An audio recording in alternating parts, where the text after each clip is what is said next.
Ladies and gentlemen, we have got a wild one today. I'm actually really excited for this one. But before we actually get into it at all, we have some people we need to thank. Those very generous sages of the lodge whose monthly donations keep us rolling. So let's round them off real quick. We've got Alex Pamal, David Freeze, Shane Driscoll, Chris Burkowski, Scott Castellano, Maria Palmieri, The Family, Andrew Parker, Julie Rossman, Nick Taborski, Charlotte Astry, Kevin McBride, Michael Fay, Richard Arnold, Dan Muller, Andrew Clay, and Roger Kemp. You are all beautiful. Thank you so much. I bring to you Long Island's own, one of the best podcasts out there. If you haven't heard of it, you need to get on it. Get yourself a mask. Movie Mayhem Podcast is in the lodge today. And what are we talking about? Has the MCU peaked? Now, I want to thank you guys. I'm going to give you time to talk about your podcast, plug yourselves, let people know what you're about. But I want to thank you for having me on for that Avengers episode. I felt so honored, so humbled. And I was like, I'm bringing these guys back in. Movie theaters are in turmoil. If anything could bring movies back, it's probably the MCU. But before we untangle all of that, let the people know who you are, what you got going on, where they can find you, and then we'll get this train rolling. All right, well, what up? Yo, it's your boys, Matt. Brian. And we are the two members of the Movie Mayhem Podcast. If anything has peaked, it is probably our podcast with the end of movie theaters. Yeah, I don't see us going anywhere up from the stats have been rough lately. Yeah. I wrote a letter to the president saying we need these stats. We need them. But no, we're a movie podcast. We review movies. It doesn't have to be new or old. We kind of just on like a Thursday we go like, hey, you want to do this one? We're going to do this one. And then you're probably thinking like tons of people review movies, but they're all super qualified. What sets you apart? Well, what sets us apart is that we are not qualified. That's right. We're actually bizarro qualified. It's when you're talking about movies, are you Roger and Ebert being pretentious as fuck, or are you that Key and Peele skit with the two outdoor lobby guys just talking about Die Hard? You're the two lobby guys, right? Yes. We're the two lobby guys. We're the two lobby guys. So if you see a movie and you're just like, yo, that movie was sick, or you're like, yo, that movie was trash, and you're like, who can I talk to about this? Like with just falling out about it. Two honest bros talking honestly about movies, guys. Nothing in between. If you've got an opinion to say about a movie, we're here to listen and then also call you out on it. That's it. We're gonna call you trash, or say you blew our minds with some shit, because sometimes we get caught off guard. And something that really blew my mind was having Nick Landi on for Avengers Endgame. What blew my mind is that we had him on for Sonic and then it ended the world. Right? Yeah. Yeah, I guess if Sonic the Hedgehog wins the box office, it's not a good sign of things to come. No. We should have known from there. It was Sonic and then nothing. Nothing. Was that the last one we saw in theaters? Yes. Yeah, it was. Wow. Wow. Yeah. Please, I'm begging. Like, don't get me wrong. As someone who enjoyed it for what it was, I'm begging for Sonic the Hedgehog to not be the last film I see in a movie theater. I'll be okay with it. I'll be fine. Well, I mean, it's worth saying, like, even if movie theaters die, right, movies are going nowhere. They're just going to come to our homes. Actually, I think within the past couple of days, AMC and Regal have come to an agreement with Universal about distribution for their movies. So now it's going to be 3 weeks, and then they'll go to VOD. So it's kind of so it kind of hurts AMC. It kind of hurts the movie theater, because that's when they really start making money, is that second week that, that the later runs is when people come in and buy like the shitty food and all that stuff. I was going to say, they probably made that deal with their backs against the wall. 3 weeks in the theater and then boom, right on my streaming apps. Yeah, but I do think those ticket prices are going to go right through the fucking roof, though. It's going to be crazy. And I joked about us like tanking now, but actually our podcast streams have actually gone up quite a bit since quarantine. Yeah, because I think people are watching movies, they're just not doing it in theaters. Yeah, and we've kind of, if you looked at the last couple of movies we've done, we've bounced around between modern and classic movies to kind of get the gauge of you're trapped in your house, you got nothing really going on, you see a movie like, oh, and then we probably did a review of it, and you could just kind of hear us and our dulcet tones soothing soothes them all those worries away, you know. That smooth and silky Saying likes and ums flow. until the cows come home. That's all it is. Well, So I mean, Nick, that's you good brought- to hear because I really think that, you know, no matter what happens with the movie theaters, movies are going to be just fine because, I mean, if anything, it may even help you guys out because then the barrier of entry is so much lower. Like, people have already paid for it. Like, instead of having to go to the movies to see Avengers, you know, it's right there. You already paid for it on Disney Plus. Right. You know? That also helps us because movie tickets are expensive for me. Yeah. So it's It It helps sounds us like you see guys more can't movies. lose. Dude, and I've been buying the group tickets all the time. Like, every time it comes around, I'm like, It's only now that I'm like an actual doctor that I can actually afford to pay him back for those tickets. I've been fronting this operation for too long. Yep. Well, the world is changing, man. Change is upon us, and I guess that's a prime example. But let's see. What is our next Marvel movie on the docket? What do we know? What the next Black one Widow- on deck is? It's supposed to be Black Widow. Black Widow is now scheduled for November 6th, which I feel is Election Day, right? Yeah, Isn't that Election Day? Isn't it the 8th? Or Maybe. Yeah. It's gonna be a Tuesday. Or is it the first Tuesday of the month? Because I feel like they're trying to distract us somehow. I think it's fitting that the movie that's going to take place primarily in Russia is going to come out on Election Day. Well, Don't make it too well, you're in obvious. luck because Tuesday, November 3rd is Election Day. Just looked it up. Okay, so you could go cast your vote and go buy your ticket for Black Widow within the next hour. And I know there's not a lot of hype for Black Widow. There's not because it's a movie. It's too late. You know, the Black Widow should have had a movie after Avengers 1. You know, she was like one of the big draws of that film. At least after Winter Soldier, she should have had her own, like right at that moment where she was at peak. Yeah, but of course, you know, the movie industry didn't think that a woman was ready to carry a superhero movie. How ignorant, how foolish, you know? For shame. For shame. And now, Go ahead. and now we've had so many like great female characters, and it's like you're picking the one that just died to I mean, I would have no problem spending $25 for a Scarlet Witch movie, which I probably will be doing Hell anyway. yeah. I mean, we're gonna watch the show. Mm. I think so. That's what, if you're to answer your question, where does Marvel go from here? Right now, I think the shows are what's gonna keep it afloat more so than the next couple of movies that it has coming up. Well, I mean, you brought up Scarlet Witch, which is a prime example, right? Yep. Scarlet Witch, who has been nerfed immeasurably in the films. F's in the Every chat, boys. single F's in the time. chat. Every single. F's in the chat. F's in the Dude, chat. we're for talking about Scarlet. somebody that single-handedly stopped Thanos twice, and once in Infinity War with one hand, and then once in an Endgame, and With two hands. With two hands, when he was somehow more powerful without any of the Infinity Stones. Not to mention, Ultron had a profound respect for her. Mm-hmm. Yeah. It's all, you know, it's like all the powerful figures. If she's not fucking beating them up, they're dishing out respect for her. I'm excited for that film, not that film, but that series, because it seems like they're trying to really do something different. It seems really vague what the idea is, but it seems like some time travel is involved, some like universe morphing, like. Yeah. I mean, I'm about that stuff all day. If you want to break down the walls of normalcy, I'll come to that party anytime. I think they said what it's going to be is each episode's going to kind of be like a different TV genre. So like 1 week will be like a 50s sitcom, and then it'll go like kind of just follow this path until you see it actually like cracking the universe. And I think they said it's going to tie into the Doctor Strange movie, which is Doctor Strange in the Madness. Multiverse, directed by Sam Raimi, Spider-Man 1, 2, and 3. Wait. Yeah, Yeah. that's legit. Sam Raimi's doing Sam Raimi. Doctor Strange? Oh yeah. Evil Dead's own Sam Whoa. Raimi. Yeah. Cannot wait for that Bruce Campbell. I'm film. hyped. Yeah, man. I mean, I already loved Doctor Strange. I already loved Scarlet Witch, but now we're putting Raimi back in the game. Right. Yeah. Scott Derrickson, the original director of Doctor Strange, wanted to go a little bit more horror with it, but Disney was like, let's pump those brakes. Honestly, I it's not often I agree with Disney, but I don't think I wanted a Doctor Strange horror film.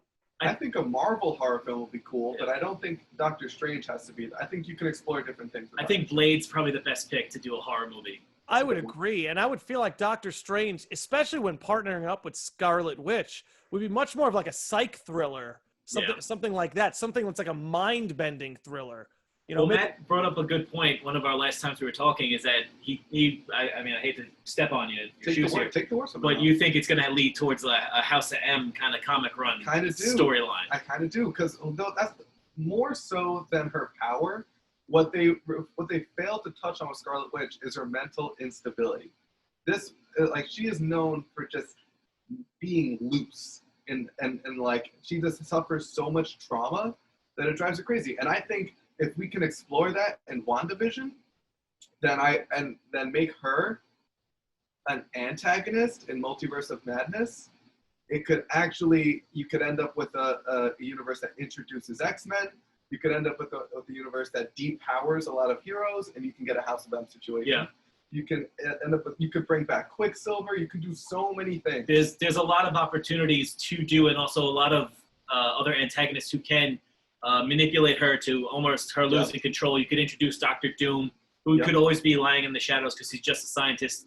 You could also introduce Norman Osborn that way too, because he has the like, if you want to have like the Avengers disband in front of the public eye, like they have done in plenty of comics. He could bring in the Thunderbolts, which is just basically evil Avengers. Or even the Dark Avengers. And the Dark Avengers. But I don't think it's not a good selling point to be like, well, he's the Dark Avengers.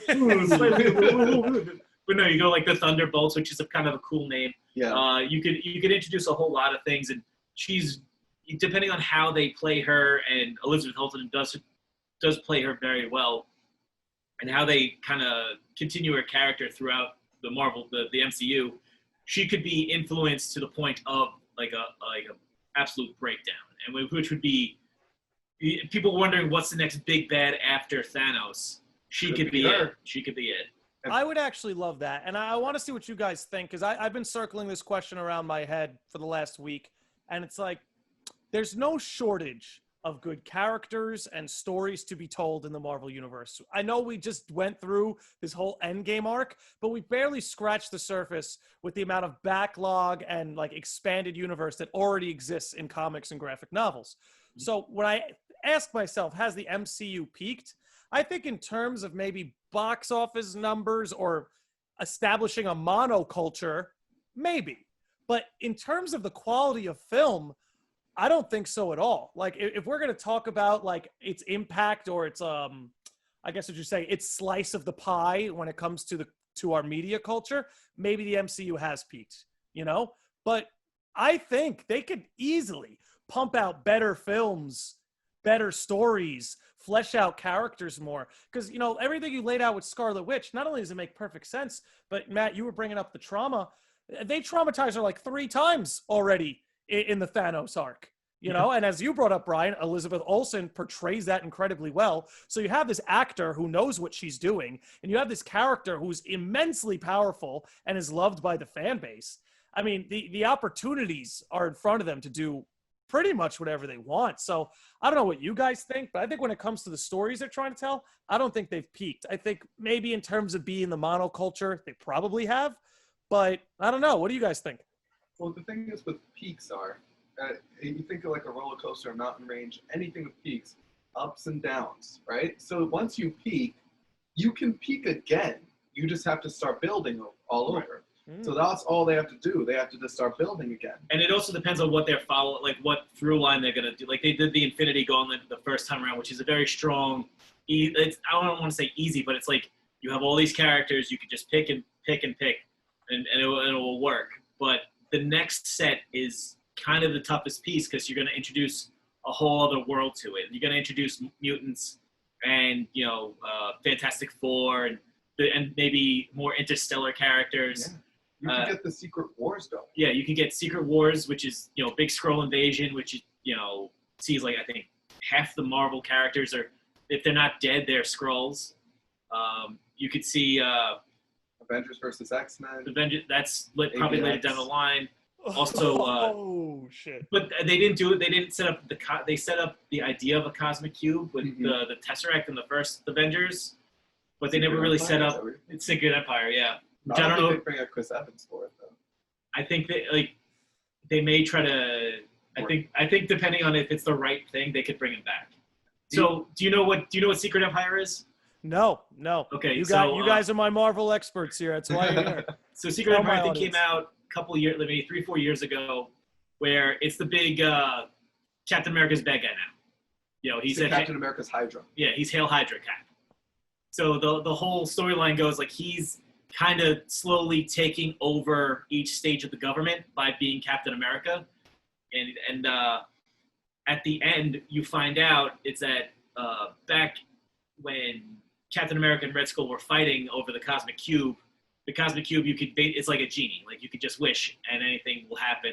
Yeah, so Red Skull, it's not just a space stone in the comics. Yeah. So Red Skull wished back in the day that Captain America's mother joined Hydra, which she then had Cap join. So he's been a Hydra agent this whole time. And you actually find out that the reason why Cap is a Hydra agent is because he's from a different universe. He's from the Ultimates universe, who is always kind of a more... Like, Ultimates Cap was always a dick. Yeah. Like, if you read the Ultimate comics, that Cap was always, like, so much more aggressive and so much more of, like, the negative stereotypes you know about America. Like, he was just a lot more... Like Shadow America. Yeah.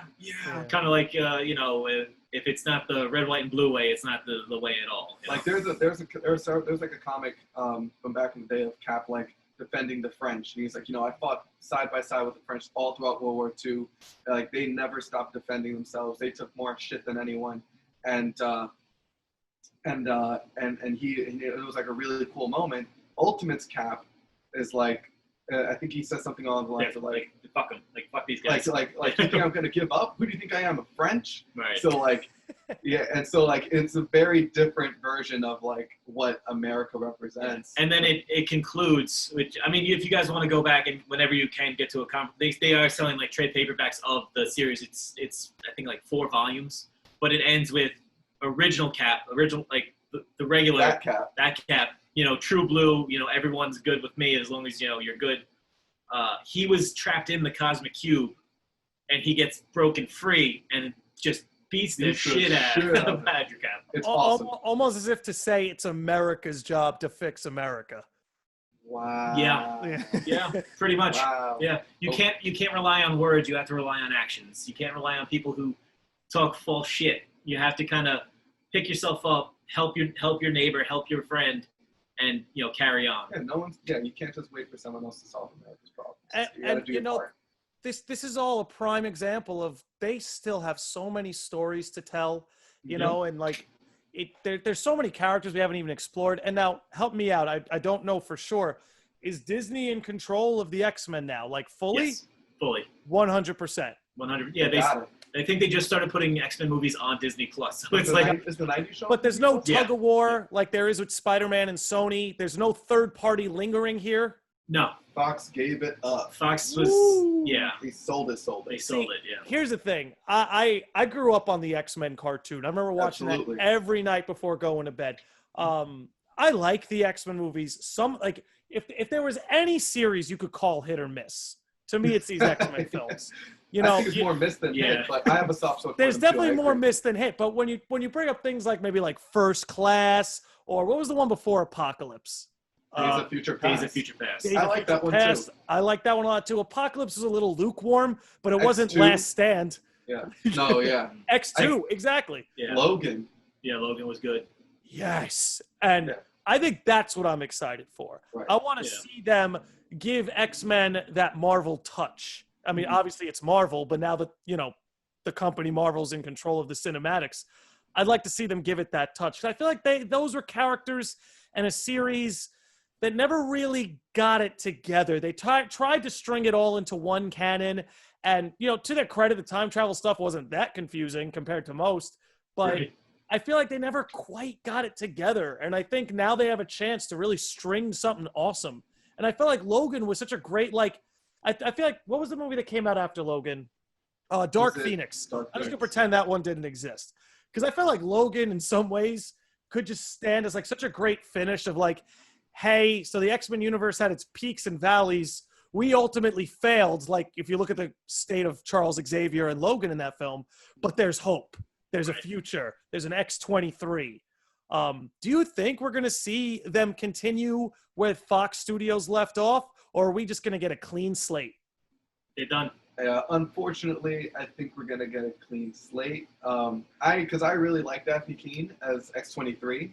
Yeah, I don't think. I think if anything, they'll be recasted in different roles. I think there's too much money on the table to just be like, we're gonna start from X-23 on. Right. Like there's, like Wolverine is, he's maybe like he's like a $10 million character. Like he's popular. He's not super popular like Spider-Man, who's a $1 billion character. I think when they give him the Marvel touch, he will jump up to like an almost $1 billion guy. Who do you think they get to play him? It's tough.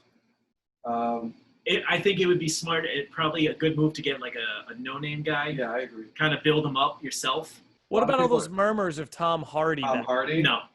Oh, you guys aren't down with it. Tom Hardy. I like Tom Hardy, but I don't think he's Venom. Venom's in the Venom. MCU. Let him be Venom. Yeah. Okay, fair enough. Giving him time and like, I mean, some things work.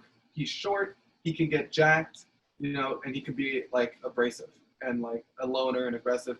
That all works, but I think it's just too obvious, and I don't think they'll go for it. I do agree that he should be like more comic accurate, like a different take on the Wolverine, because we know 6'11", like 150 pounds, like Hugh Jackman, and I do think there is a place for Hugh Jackman in the MCU, but I don't think it's as a hero. I don't think it's as an X-Men. I think he would be a great Norman Osborn. I think he would be kind of a good villain. Yeah. Kind of just like let him just go Hugh Jackman on shit and just like. But I think Wolverine, because I think he should be shorter. And the thing is, Marvel's gonna want to put their own spin on it. Like with Spider-Man, they made him they really aged him down.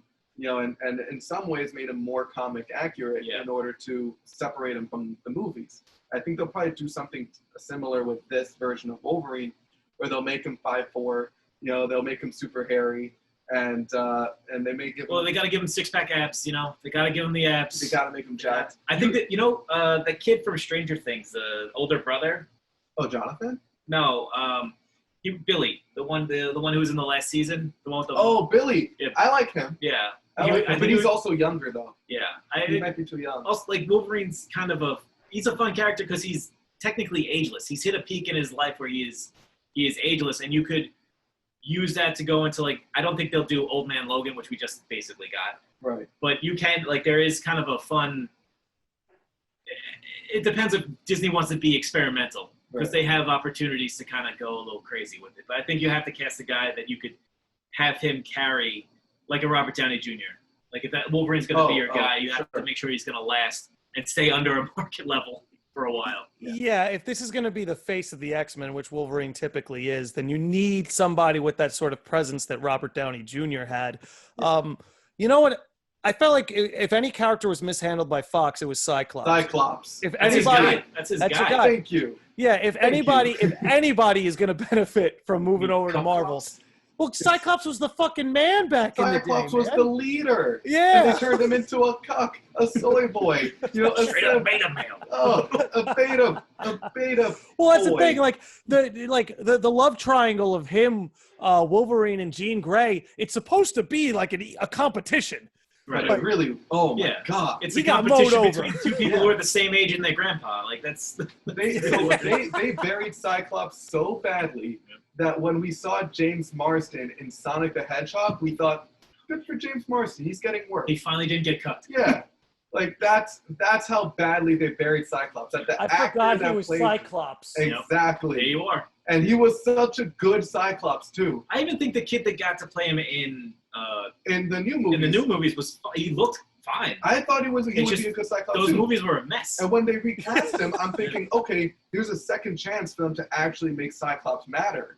And then they didn't again. No. It was terrible. Make Cyclops matter? Is that an American flag with a yellow and a MCGA? Just make Cyclops great. Do you think we might see characters from the X-Men start to get their standalone films as opposed to trying to put them all into one pot, make one soup out of it? Because they've got such a wide variety of characters, and don't get me wrong, all those X-Men films are great, but I think they could strongly benefit from letting us get to know some of these mutants individually, doing origin stories for Storm, for Raven, for that's all what this Origins stuff. was going to be. Yeah, I would hope so, right? Yeah. Well, with Wolverine Origins, that was supposed to be the start of exactly what I think they had like 3 or 4 in the works. Yeah, at but the time. because the Wolverine movie wasn't very good, they just scrapped that idea altogether. Well, they got one thing right in that film. Jackets. Deadpool not talking, right? Well, I was gonna say Ryan Reynolds is Deadpool. 'cause that Yeah, seems to work out. exactly. Yeah, I think. I mean, Ryan Reynolds is going to continue being Deadpool. That's just going to happen. It's gotta happen. That's a thing. Like it's going to happen. Like Everyone, everyone. Marvel's gonna put out an R-rated Deadpool, though. Yeah, they'll do it Yeah. because it made money. It made money. Like It did make they know a formula that works. As we've always made the joke of like, you know, like Doctor Strange is a pretty good. It's just magical Iron Man. You know, Black Panther is just Iron Man in Black Africa. Iron Man. Yeah, it's just like they had a formula for their origin movies that worked. I think Marvel is smart enough and Disney is smart enough to know like, okay, well, it's just Deadpool 3. We don't have to like really kind of do anything. And there's I forgot who said it, but they could do kind of like an interesting thing where maybe he was in like the mutant prison in Genosha, I think it is. Like whatever the comic is where they have a mutant prison where they put like a V chip in his head, so every time he says like a curse, it will get bleeped. And because he's a fourth wall breaking character, he'll just kind of like always call notice to it. Mm-hmm. So it'll kind of be like a joke like that. You could have that and just, you know. I mean, they could censor him if he makes fun of being censored. Right. You know, then that might help. I think it's a death sentence. I think if Disney censors Deadpool in any way, it's a death sentence. Maybe not in his own movie, but if they put him in like an X-Men movie or an Avengers movie, I think that would be the way. That's to do okay. People can Yeah. get behind that because there's a general understanding that the Avengers are for everybody. it. Right. But Deadpool is for, you know, us edgy boys and girls. Right. Yeah. Us grown-ups. Us Yeah. big boys. Yeah. But yeah, I can't see them doing it. I agree with you, Brian. I think Disney's gonna stick to the formula. R-rated Deadpool makes money. At the end of the day, the bean counters at the top of Disney, that's really all they care about. Luckily, they have a lot of passionate writers who care about the stories being told. Let me ask you something, Nick. Please. Of all the Marvel characters that are, you know, alive and well right now, who are you most interested in seeing their story continued? Now, that's a good question. My knee-jerk reaction is I want to see Falcon become the new Captain America, and I want him and Bucky to just like buddy cop the whole thing. Yeah. I'm I'm interested in seeing that. Doctor Strange is probably my favorite, but we've already really talked about that. Yeah, a lot So of I guess potential. we can. We talked about that potential. Like, What about yeah. you, Brian? I'm excited for Black Panther because they have. Mm. It looks like they have a plan to kind of introduce. I think Storm's going to come in, Oh, especially if it's after Doctor Strange. I love that. Also, Namor's going to come in, Ooh. so it'll be kind of like Namor versus Black Panther. I think that'll be pretty cool. Yeah. And also, like if Spider-Man's always. I want to see Spider-Man because he's outed now. Yeah. He's probably going to be number one, you know? And I want to see, like you said, I want to see the Thunderbolts go after him. Yeah. Yeah. You know, a lot of things that get held against this incarnation of Spider-Man is everyone thinks he's too youthful. They call him Spider-Boy. And, you know, they're not technically wrong. I don't think it takes anything away from the character. But I think what I would love to see is, like, now that, you know, Daddy Stark is gone, I'd love to see Peter now have to rise to the occasion, you know? Well, I think that's what Far From Home was about. Yeah, I think what he means is like kind of Far From Home. Iron Man was still holding his hand throughout the entire movie. Now with the glasses and everything. Like, I think, correct me if I'm wrong here, Nick, is like you want to see like Spider-Man kind of like on the edge, kind of like he has to think for himself. He kind of has to like create his own shit. Turn into a man who can lead the Avengers. Now, it's not to say that he'll be the Avengers leader, but I'd love to see him transform into this character like Tony Stark, who had this ability to lead, who stuck to their guns, you know? Because I love this incarnation of Spider-Man. I think he stole the show in Civil War when he showed up. Mm-hmm. I loved Homecoming. Far From Home was pretty good. I liked Homecoming better, but that's just me. He's a lot of fun. I keep forgetting. What's the actor's name? I always forget. Tom Holland. Tom Holland. He's a lot of fun, which is what Spider-Man's supposed to be. He's supposed to be fun. He's supposed to be a little cocky and have a good sense of humor, which unfortunately, as much as I love Raimi's Spider-Man, Tobey Maguire wasn't very funny. You know, Tom Holland is funny. He can pull this off. So I would love to see him. You know, people knock him for being Spider-Boy. Well, if this guy grows into Spider-Man, Like, personally, that's something I would love to see. I mean, Spider-Man was 16 for like 50 years. I don't know what everyone's problem is. Like, I think he's still 16 in the comics. Ultimate Spider-Man was 16 until he died. Yeah, Until he blew too much up. time with Wolverine. Yeah. Do you think we get Miles Morales? There's a Yes. question. Yeah. I can see it. I can see it happening. Yeah. I think after the Spider-Verse, we could see it happening. Yeah. I think, like, they've hinted to it with Donald Glover's character in Far From Home. Yeah. I'm sorry, Homecoming. Right. Sorry. But, yeah, I think... Did he even say? I think he's like, I got a nephew. Yeah. Yeah. And I think he will show up. Like, because the popularity of the game is probably going to sell big on PS5 when it comes out. Miles Morales has taken over really right now. I think he is. The comics, too. The comics. I think he's the primary Spider-Man in the comics right now. No, Peter Parker is there. I know, but like Miles is he like came in from his universe. I know, but I mean, like, I know Peter's still 616, Yeah. but I think like Miles is like more involved in like in the main storyline. Oh yeah, I'm sorry. Yeah. I apologize. Oh yeah, that's cool. Sorry. Don't yeah, you know. All that and more on the Movie Mayhem Podcast. That's pretty much how it always goes. That's how we fight a Movie Mayhem. Yeah, that's it. But no, yeah, I think after Spider-Verse 2, that comes out next year, I believe, late next year. The game that comes out, I think when PS5 drops. Yep. His toy sales will be good because now Marvel controls everything with toys, so they're probably going to sell a lot of other shit. Miles Morales will also come out because I don't want to sound like a dick. I don't want to sound like, but I think it's the right character at the right time. You kind of need to step away from having characters look like me and have characters look differently. You need more representation in these Marvel movies, and I know there's a bunch of people out there like, go woke, get broke kind of mentality when Captain Marvel came out. But you need, like, the Marvel universe is so vast and open that a different Spider-Man would be great. Yeah, and now is a good, like you said, now is a good time because his popularity is getting more. He's getting more and more popular. That it's not going to be as shoehorned in as it was when he came out in the comics. People were furious when Miles Morales was first introduced. Yeah. You killed Peter Parker, so you could make a Black and Latino Spider-Man? Not my Spider-Man. Yeah. Why don't you just make your own superhero? That's not black? In my Queens, New York. Well, if we're going to be accurate, it should be an Asian Spider-Man then. But I guess that's a good right. Yeah, they're not ready for that conversation. They're not ready. But no, I'm hearing what you guys are saying, and like, whether there's truth to get woke, go broke or not, at the end of the day, it comes down to, in my opinion, the real thing is real. Because you're right. When they dropped Miles Morales, there were some murmurs, but then the story was fucking good. And it was fucking cool. Exactly. And at the end of the day, at the end of the day, it's always going to come down to that. It's always going to come down to that.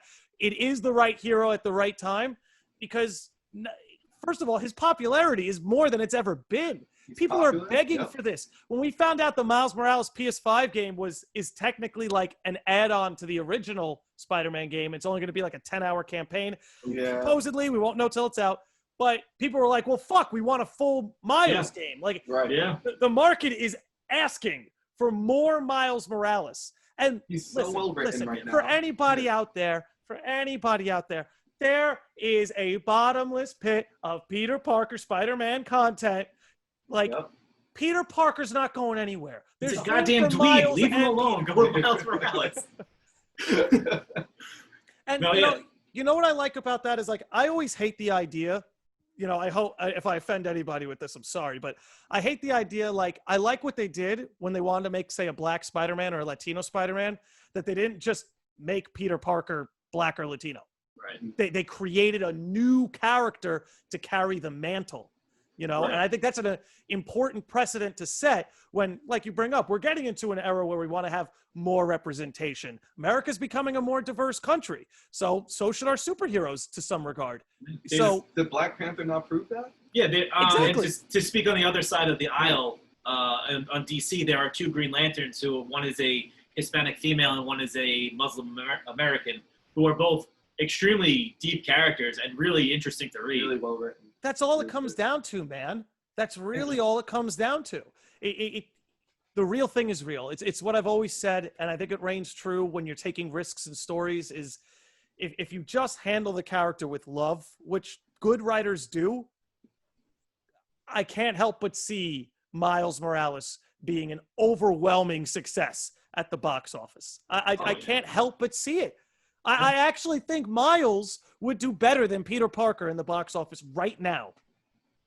You know what? I might agree with you. I might agree. Because Far From Home and Homecoming were great. I agree that there is. I think right now, I think if you go in Spider-Man 3, whatever home pun they're going to make out of it, and you introduce Miles Morales there, and that's going to explode. That would be huge. That's going to I think right now dropping a Miles movie would be tough. Not because he's not well known, not because he's not well liked. It's just because the mass market who only likes Marvel movies. Because there is like those levels of Marvel fans where it's like Marvel, I like the comics, I like the whatever, like I've been with it, whatever, and now with the movies, I'm here. Oh, I like the movies only. And that's the only time I'm going to care about Marvels when the movies come out. If you just go like, all right, here's a Miles movie, it'll make good money, but it'll make a lot better money if he's introduced in a way like kind of like how Peter was. Kind of like how Peter was in Civil War. I mean, even though he was the most, like, he's the biggest A-list character Marvel ever had, but you knew, like, oh, this is it. Like, this is the time. Like, pay attention. Mm-hmm. And I think that if that happens in the next Spider-Man movie, it'll be huge. I mean, it's textbook formula for, like, an after-credit scene. Like, if you sit through a whole Spider-Man film, and then you just see, boom, people will lose their shit. And again, this just goes into our point where it's like, the MCU has no shortage of stories and characters and angles to be told. I hope it's handled with care. It has been thus far. Like maybe a couple missteps, like maybe. And when you think about that, and how long is the canon? Like 26 films? How much was it? How many was it? Yeah, just about. And a couple missteps in 26 films. Yeah. Like that's ridiculous. And like, you'll have the Scorseses who are going to be salty and say it's not real cinema, it's theme park rides, it's whatever. It's like, yeah, listen, anyone buying a ticket for frickin' Iron Man 3 knows it's not The Godfather. Like, they know they're not walking into that. That's why I didn't like it. Oh, see? I was expecting, oh, jeez. That's on me. That's on me. I was like, oh, this is the Goodfellas of the MCU. Yeah. I got you. Past the marinara. That's why you love Joker so much. That's why. Oh my god. What is from the original canon, from the Thanos arc, I guess we'll call it? What is your guys' favorite film? It's gotta be Civil War for me. I like the Guardians 1. It's a tie. Guardians 1 and Cap the Winter Soldier. I think the balls it took to kind of do a Guardians movie. Yeah, that's true. And that opening, I think we talked about it on our show. It's like if it would have lasted like 3 or 4 seconds more, I would have been emotionally ruined. Like, like when a Marvel movie can do that, like kind of hit you in the gut without expecting it, I'm with it. But I think Cap 2 was just downright awesome. I think for me, Civil War puts together everything that I want in my favorite Marvel movies. So, think Winter Soldier. Fast, tight plot. Fast, tight, well-written plot with strong character arcs that establish everyone, and by the end of it, the MCU is changed, right? And then you take something like Avengers, which is all of your favorite heroes, duking it out, like the, big things popping, little things stopping, right? And then you take Civil War, where you have a great dynamic with Cap. With Cap and both Cap and Iron Man going against turning the corner on everything that we know them to be, and all the things that made them who they were are now making them someone completely different. And that role reversal, plus introducing Black Panther, plus introducing Spider-Man, dude. Biggest moment for me in the theater when Queens popped up on the screen. I jumped up. We have this thing called Brobo moments in movies for your uninitiated viewers. So at times in like action movies, there comes a time where you just kind of throw an elbow out to your friend, and you're like elbowing each other, and something sick happens. And Civil War was full of it. The couple times that we don't get to sit next to each other, whoever sits next to Matt is just like. They're caught off leaving with guard. bruises. They're leaving with bruises. Because I'm just elbowing like crazy, like, yo! And that's what happens so many times when we got Giant Man, when we got, you know, the highway chase with all of them, when we got when we got Spider-Man being introduced, when we got Cap and Bucky teaming up against when they Iron did Man. when they did the arrow ride. That's what I brought. The Ant Arrow. Ant Arrow. Oh man, like so many of those great things, plus a tight, well-paced storyline. It doesn't feel like 2.5 hours. No, it feels like a dream. 2.5 hour long movie. You wouldn't even think, because it's directed so well. And that, for me, I think this did everything right in what I want in a Marvel movie. Some movies have done, I think Infinity War comes close to doing it too. But I think Civil War, you know, it was the best job. It did the best job of being grounded, yet like out of this world at the same time. I think Civil War was definitely a great like appetizer to Infinity War and Endgame, because it was done by the same guys. Because it's just like, if this is what you're in store for a smaller scale, because it wasn't like the world's gonna end if, you know, Cap doesn't, you know, throw a shield at this guy, but like you kind of see like this is just them fighting. It's just them like basically in a small room fighting each other. Yeah. And then like, and it was like so intense. It was so, you know, gripping. And then you're like, well, what can they do on a bigger and bigger scale? And then as we saw, it's like possibly one of the hypest moments of all time. Yep. All time. When Cap takes up fucking Mjolnir. Oh. Yeah, that's my favorite one of the original canon. But the thing is, like I said, you have to build to something like that. To say you can't immediately go from Endgame to Civil War, because Civil War was the build up from the original tension that they had in Avengers 1 to the tension built up in Avengers 2 to, you know, everything that Iron Man had gone through from Avengers 2, Iron Man 3, all of it, to everything Cap had gone through with Cap 1, Cap 2, everything that that Scarlet Witch was Scarlet Witch. No, yeah, because you're right. You had Iron Man, who was stripped of his confidence. You had Captain America, who was stripped of his country, basically. If you watch from like from Winter Soldier, everything he thought he was fighting for was a lie. And then you had, you know, obviously our girl Scarlet Witch, who had her brother, her love interest, everything kind of taken away from you, and then everything kind of just all came together. And it's a tough stew to mix up, but they did a very good job. So you have to build those characters, build those tensions in order to have an equivalent payout. And that's why I think it's going to take a while. So you're going to need Multiverse of Madness. You're going to need Black Panther 2, Spider-Man 3, all these things to happen. Love and Thunder. And the Immortals. Immortals are coming out. That's coming out next year. Yeah. Like, you need all these things to happen before you can get another big Endgame or Infinity War type event. Yeah. It's going to be a little while. But the thing is, I think they've gotten better at their craft. Like, I don't think we're going to have as many Thor Dark Worlds on our way back to the next Endgame. And this is what I mean when it's like, when I say like maybe like being a monoculture won't happen again, but I think the best stories are actually ahead of us. And I want to say I'm so happy with both of your choices for favorite film, because for me, like, hell yeah. For me, like, like if picking my favorite Marvel film, loving it for being a Marvel film, it's Civil War for all the reasons Matt brought up. But if I were to just pluck one movie out of the MCU that I could only watch this one movie for the rest of my life, I would pick Winter Soldier, because I think as a movie itself, it's almost flawless. Right. I agree. Yeah. Like, no matter how you're looking at it, a Russo brother directed it, so yeah. Winter Soldier is an amazing film.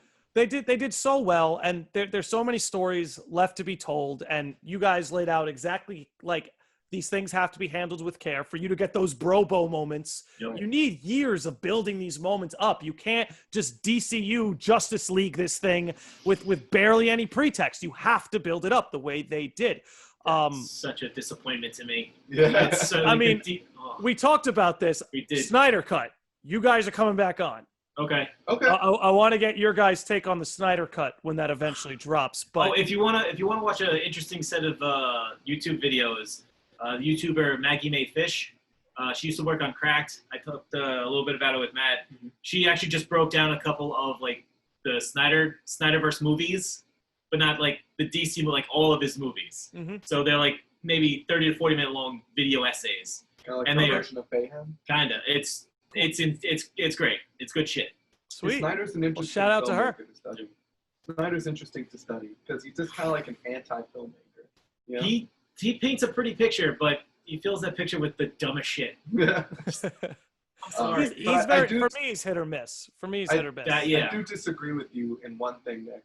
I do think Marvel can become a monoculture again. You really think so? I think do, it's going to I be do. hard, but I hope you're Yeah. right. I think we need things like this to unite us. Yeah. You know, these are things like Marvel and things like Endgame and Infinity War. They transcend things like politics and presidential elections. Like, no matter what side of the political aisle you're on, you go and see Endgame and you have a great time and you talk to your buddies about it. And I think we need more things like that. Like, the first example of that was Star Wars in our culture. Star Wars is a great example of that. And that's just been completely divided and dismantled. So we need things like Marvel to stay at the forefront and be the kind of thing that can transcend our world issues and all this stuff. But look, I like to keep these things relatively at like 45 minutes, but I want to give you guys adequate time to sign off, give your final opinions, talk about what's coming ahead for the MCU, what we can expect. Just lay it all out, guys. The floor is yours. So for the MCU, I think there's going to be a new crop of Avengers coming out. I think you're definitely going to see them kind of. I think Scarlett Johansson is out. I do think Florence Pugh is kind of step in. I do think you're going to see a lot more diversity, which is going to be great because you're going to see Shang-Chi, I think, in 3 years. You're going to see a lot of great characters. A lot of people will be bitching and moaning a little bit, but once they start seeing these movies and start seeing how good these characters are, it's going to be really good. I think the next Avengers movie in 4 or 5 years is going to be a banger. yeah, here's what I think.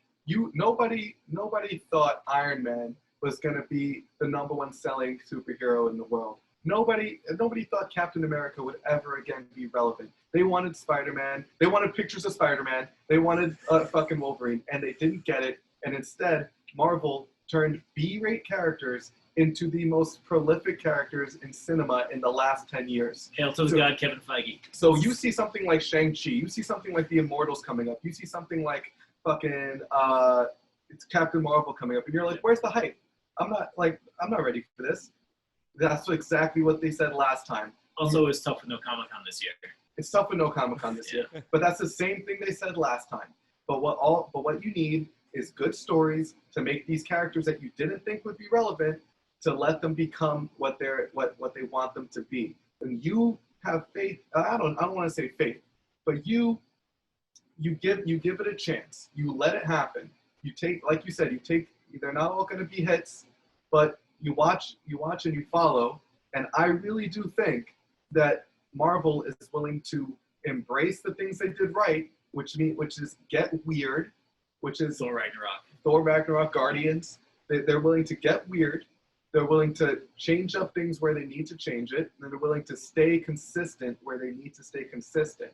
And I think that we can not only reach the heights of Infinity War and Endgame, we can get a smoother ride up that hill, and therefore we can peak just even higher. I think we can peak even higher. The fact that like there are going to be so many awesome characters coming within the next 10 years, it blows my mind. And if I was a kid, I'd be so fucking hyped. Yeah, and like, now you're thinking not only are they wild. going to build these characters, but now they're going to make Fantastic Four cool. And the Fantastic Four hasn't been cool since the 80s. Since the Incredibles 1 came out. Yeah. Fantastic Four hasn't been cool since the Incredibles. Yeah. So like they have a chance to bring these characters back up, to make these characters the new Iron Man, the new Captain America, the new Black Widow.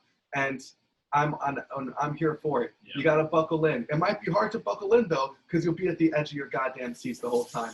You know when else you'll be at the edge of your goddamn seats the whole time? When you're listening to the Movie Mayhem Podcast, baby. #1 in the game. Look at my man Brian. He's got one headphone on. You know why? Because it doesn't fit on my head. Movie Mayhem voice on coming on either side of your ear, your brain's gonna goddamn explode. That's right. That's what happens. Well, that's what it was. It's not that I have a gigantic fucking head. It's not it at all. It's not it at all. You know why? Because in that gigantic head is the creative genius, the marketing genius, the writing genius that is behind the #1 podcast on Long Island, if you're only counting a couple of podcasts. Behind this The guy, best Instagram in the game. this is the guy. He's a man of the people. He's the man. He's the man of the other podcast. He's your podcast favorite podcaster. This guy, Whoa. Brian McCormick. Whoa, big words. Big words. Big words. Because he plugs like crazy on Instagram. He'll promote anybody's podcast on our social media, and you know what? Again, right now we're building up just like the MCU was. Did we have a downside? Not really. Our last season was a Season year 3. long because people just kept asking for more, Yeah. and it's more and more is what they're gonna get. Nick Landi, you put us on. You give us an inch, we're taking a mile, baby. Dr. Oz and Dr. Phil wish they could be like Dr. Matt over here. That's right. There's no one in the game better than Dr. Matt. No. He is a Oh, wordsmith. doctor. Oh. Sorry, that's all I got. Listen, I fix teeth, but if you want, He fixes souls but and if you hearts want too. your soul fixed, if you want that pit in your stomach to be filled, if you want that void in your heart to be sewed together, what's sewing it together is not peace, it's not order, it's chaos, it's mayhem, it's Movie Mayhem Podcast. That's right. Nick Landi, the only place Play arm, you dumb the kidding. only place that you can rest after being just emotionally, mentally, psychologically thrown around by our podcast, you need a respite. The only place you can go for rest is the lodge. Is the goddamn That's Landi right. Lodge. You gotta dust your feet off, kick back, relax, get in the lodge, expand your fucking mind. That's right. Open your third eye. Get that fucking Guys, wide I'm open. going to explode. This is the wildest, like, close to a podcast I've ever had. That's I'm what like, you get. I'm like exploding with hype for the MCU. Then I'm exploding with hype for the Movie Mayhem podcast. Now you're moving on to the lodge, and I just got to stop you there. I want to freak out. Like, Sorry, you should I probably- haven't done my laundry. I'm low on underpants. I can't be blowing loads. We need to chill this out. That's our original tagline: blowing loads. Blowing loads. Loads. You know, but also, we want to give a shout out to our friends and family here that are doing the podcast thing. We're giving out to Charging the Mound with Chris Perkowski. You're going to Send the Invite with Andrew Parker. We're going to the new friends that you were just on. My Brother's Kitchen podcast. Shout out to them. They're new in the game. They're joining the fold. That's right. Yeah. This That's is- right. We're this is a- recruiting more heroes Yeah. and more podcasts, just like the event. And wait, when you have 19 people talking on the same podcast and you're wondering, this is the most ambitious crossover in history, how will it work? That's what the pandemic's been preparing us for, baby. We've been 19 benefiting people from on the Zoom call, just going after it. Get ready, and you gotta listen. You gotta listen to us to build the stuff because there'll be references to past podcasts. There'll be from 5 years ago. from They're 5 not years going to ago. have the Bro Bowl moments if they're That's not right. caught up on the canon. How I'm are you gonna gonna bro understand? this way, and you'll bro that way, Lenny, and it'll connect. Because everyone's going in. And then also you'll be like, wow, I only knew about that from the comics. But instead of the comics, you'll be knowing it from the Twitter, at Movie Mayhem Pod on Twitter, at Movie Mayhem Podcast on Instagram, Movie Mayhem Podcast at gmail.com for our long form discussion. And also, if you want to buy some decent design merch, you go to Movie Mayhem. You go to tpublic.com/Movie Mayhem Podcast with a D because I misspelled it and I don't want to go back and change it. Wait. It's kind of it's on brand. It's for on us. brand, It's yeah. on- It's pretty much Gotcha. it. Gotcha. Thank you so much for having us Yeah, on, thank- Lenny. thank- Dude, guy, this is such a blast. I would love to do it more often. You know, now that the lodge has narrowed its topic of discussion, I'm gonna have less guests more frequently. So Okay. I definitely look forward to having you guys back on. It's always I love the new style, man. It's focused, it's laser pointed. It's I don't have to try to sound smart. I could just sound like my normal self. yeah, exactly. This is the stuff that gets me hard, baby. So I heard something knock against the table before. oh Thank you God, so much for having but us listen, on, brother. you guys are amazing. I mean, if you've stuck around this long for this 10-minute plug, let me just reiterate: the Movie Mayhem Podcast, motherfuckers, get after it. These guys are great. Movies are coming back. The MCU is gonna peak again. You've got me on the wave. Let's go. I'm Marvel rooting hype for it. train's back in the station, Let's baby. right. get back up. X-Men versus Avengers. Whatever they got coming, just cook it right, baby. Just cook it right. You guys, I really can't thank you enough. Thank you so much for what you do, not only as podcasters, but what you do in your day-to-day lives. It's more important now than ever. So, I want to extend my deepest thanks to that, and really look forward to having you guys back on.